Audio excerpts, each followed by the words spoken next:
Imagine you own a bakery, and your trusty oven, once the heart of your operation, is starting to show its age.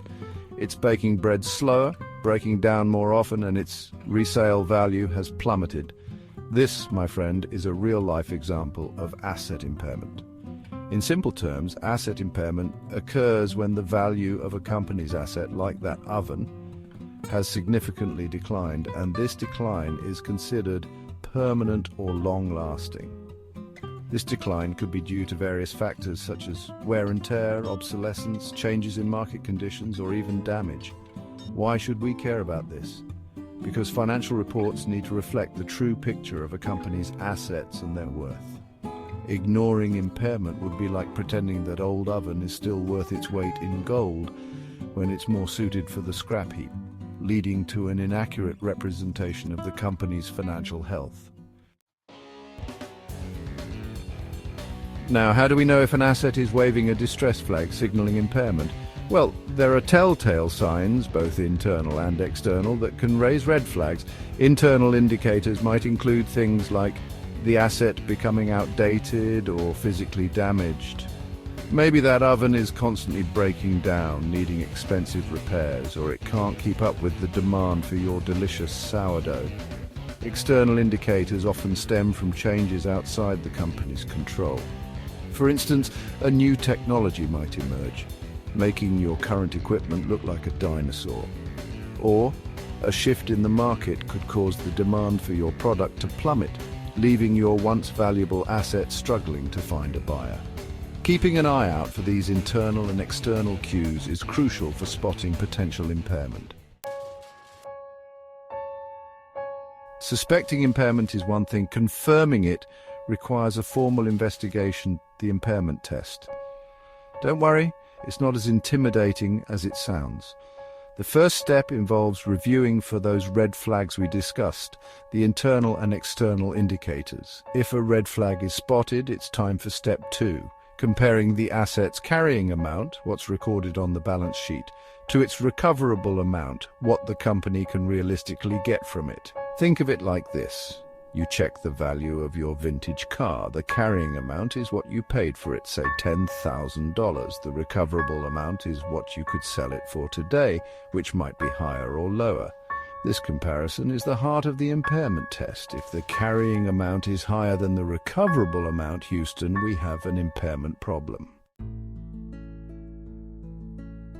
Determining the recoverable amount involves a two-pronged approach. We consider the fair value less costs to sell, what you could sell it for minus any disposal costs, and the value in use, the present value of future cash flows from using the asset. Think of it as assessing your options. You could sell that vintage car outright, factoring in advertising and commission fees, fair value less costs to sell. Or you could keep driving it, enjoying its charm, while acknowledging its future maintenance needs, value in use. The higher of these two amounts becomes the asset's recoverable amount, giving us a realistic picture of its worth in the current market or its continued use within the company. Remember, we are looking for the best-case scenario here. Section 5. Accounting for the loss, recognizing impairment. So, the impairment test confirms our suspicions. The asset is indeed impaired. Now what? Well, we need to acknowledge this loss on the company's financial statements. This involves making a journal entry to record the impairment loss. Let's say the carrying amount of our bakery oven is $5,000, but its recoverable amount is only $2,000. This means we have a $3,000 impairment loss. This loss is recorded by debiting loss on impairment, reducing net income, and crediting accumulated depreciation, equipment, reducing the asset's carrying amount on the balance sheet. This recording reflects the unfortunate but necessary truth about the asset's diminished value, ensuring transparency and accuracy in the company's financial reporting. Section 6, Case Study, to impair or not to impair. Let's put our knowledge into practice with a case study. Imagine a company, tech innovation that owns a high-tech 3D printer, initially recorded at $100,000. Now, due to rapid technological advancements, newer models have emerged, making their printer less desirable. Scenario 1, the fair value less cost to sell is $80,000, and the value in use is $90,000. Since the higher of the two, $90,000, is less than the carrying amount, $100,000, we have an impairment loss of $10,000. Scenario 2. The fair value less cost to sell is $75,000, but the value in use is $105,000. This time the higher amount, $105,000, is greater than the carrying amount, therefore no impairment is recognized.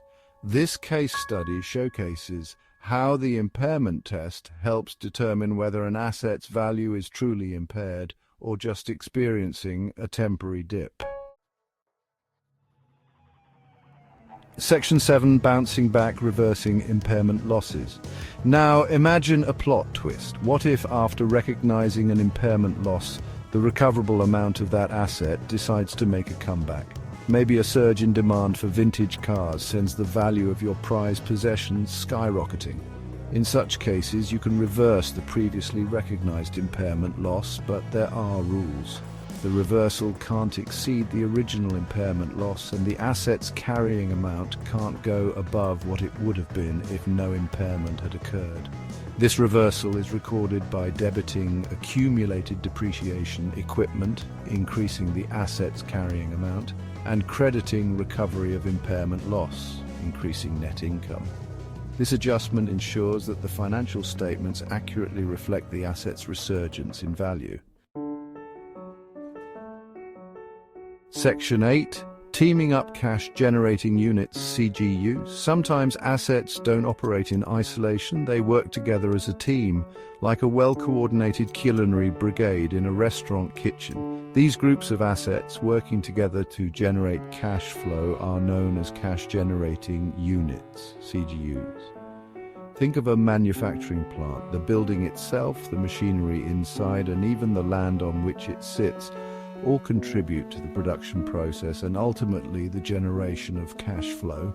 When assessing impairment for such interconnected assets, we look at the CGU as a whole rather than individual components. This CGU-level assessment provides a more holistic and accurate picture of the asset group's value and its ability to generate future economic benefits. It recognizes the synergy and interdependence of these assets in achieving a common business objective. Section 9, saying goodbye. Assets held for disposal. The time has come to bid farewell to an asset that's reached the end of its useful life. It's being put up for sale, but before we say our goodbyes, we need to ensure its accounting treatment aligns with this decision. Assets held for disposal are no longer depreciated. Instead, they are reported at the lower of their carrying amount and fair value less costs to sell. Imagine our bakery decides to sell its old oven.